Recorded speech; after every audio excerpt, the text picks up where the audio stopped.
They're leaving. The wealthy, the best and the brightest. They're saying goodbye to a France they believe doesn't want them to succeed or become wealthy.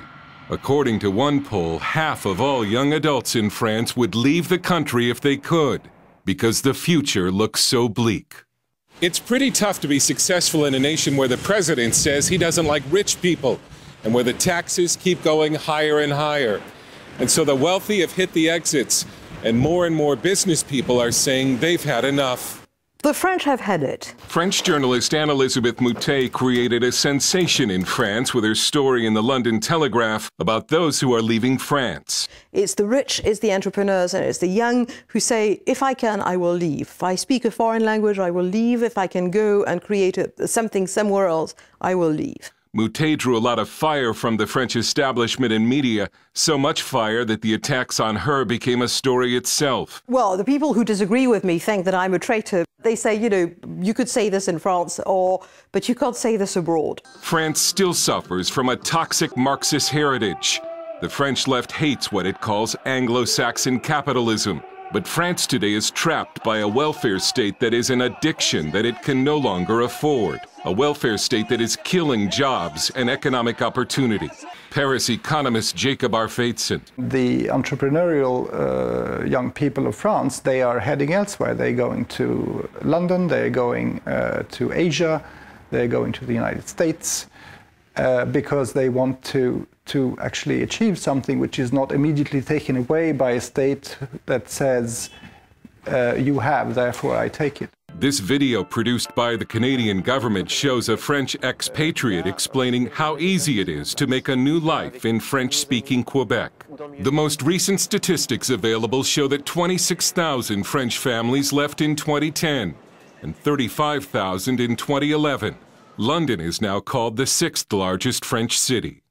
French tax lawyer Jean-Philippe Delsol has heard so many complaints from his business clients over the years about excessive taxes and regulations that he compiled them all in a book entitled Why I Will Leave France. And the problem in France, more than in all the other countries, is that taxes, the level of taxes, kind of taxes, is changing almost every day. Too difficult to manage a company in France, too difficult to hire people, too difficult to fire people. Last week, the man who said he doesn't like rich people, French President François Hollande, was trying to lure top executives back to France. But for foreign businesses, warning signs abound.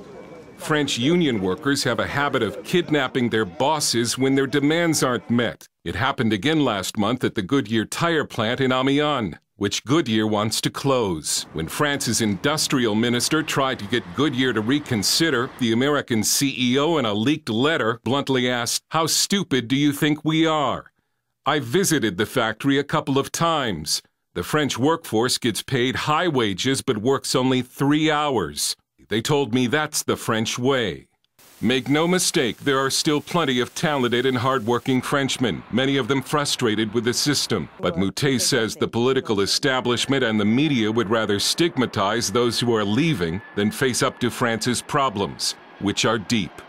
With an overlay of these are bad French people, these are traitors, they're going abroad, we don't want them. When France's wealthiest man announced he was leaving over the nation's new super tax on the rich, he got the journalistic equivalent of a kick out the door. The full headline in Libération, the only headline on the page was, "Get lost, you rich bastard." France is now undergoing both a brain drain and capital flight, and risked becoming one of the poorer nations in Western Europe. And Jean-Philippe Delsol had a warning for Americans, saying the U.S. is following in the steps of France, with Obamacare and an exploding welfare state that will be unsustainable. The French can teach the Americans a thing or two about the trap of the welfare state and how hard it is to escape. Dale Hurd, CBN News, Paris.